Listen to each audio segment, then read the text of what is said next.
Uşaqlar, xoş gördük sizi. İstəyərdik ki, sizinlə tanış olaq. Fuad İsmailov.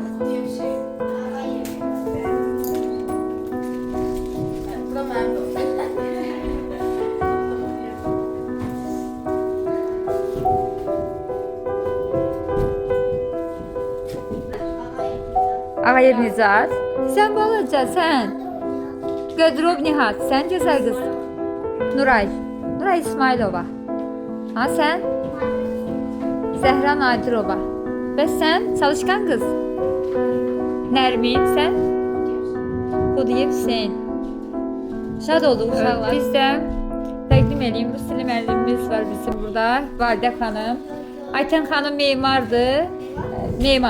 Memardır. Kim memar olmaq istəsə, yəni Aytən xanımdan suallar soruşa bilər. Həmidə xanım psixoloqumuzdur. Dəniz gələcək psixoloq olmaq istəyir. Səma gəmi mühəndisi olmaq istəyir. Mən də hal-hazırda özümü seçə bilmirəm. Telan Tədris Mərkəzinin rəhbəriyəm. Sizi görməkdən biz şad olduq. Necə? Ne yerdin? Rus dilini seçerdin. Çok güzel, Rus dilini seçerdin. Ne sualın varsa Rus dilinden bağlı buyur. Validə müəllimə verə bilərsən.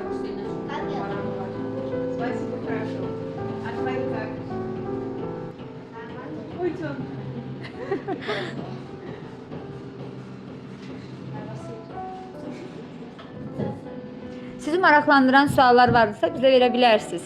Belə deyim, həm psixoloqumuzdan danışa bilərsiniz siz hal-hazırda. Bəli, nə sualınız varsa həm təhlildə verə bilərsiniz, həm belə verə bilərsiniz. Rus dili dərsi keçək. Rus dilinə maraq daha çox da, validə müəllimə. Rus dilinə daha çox maraq var.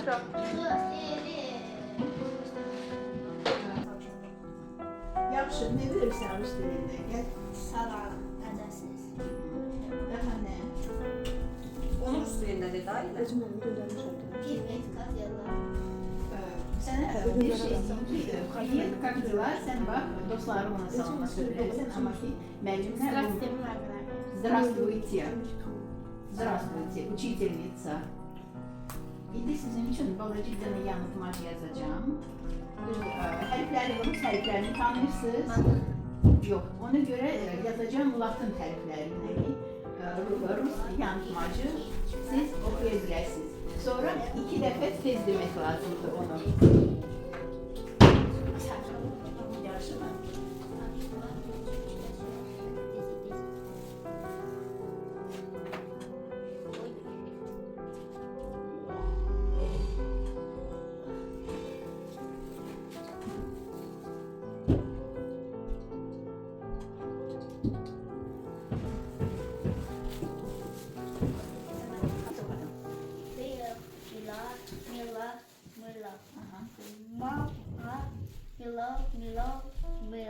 Не любила, Мила мыла.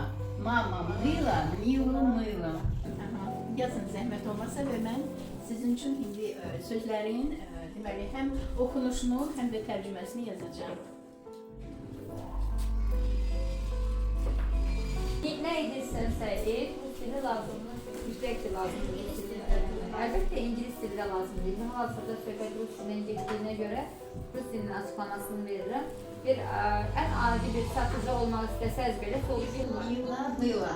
Mila sabunu sevmirdi. Anası Mila'nı sabunla yuyurdu. Bu yanılmaçdır. Bunu əzbər edildikdən sonra 2 dəfə falan işləyirik. Kim istəyir yazsın? Kuzum, elə bil ki, böyüyəndə nə olmaq istəyirsən? Peşə. Öğrendeyim. Bəs həkimin yəni oldu? Açık gitti. Açık gitti. İdman müəllimi. İdman müəllimi. Çox yaşa. Sən çox gözəl bədən quruluşuna görə aerobika ilə məşğul ola bilərsən, aerobik gimnastika ilə məşğul ola bilərsən. Çox yaxşı.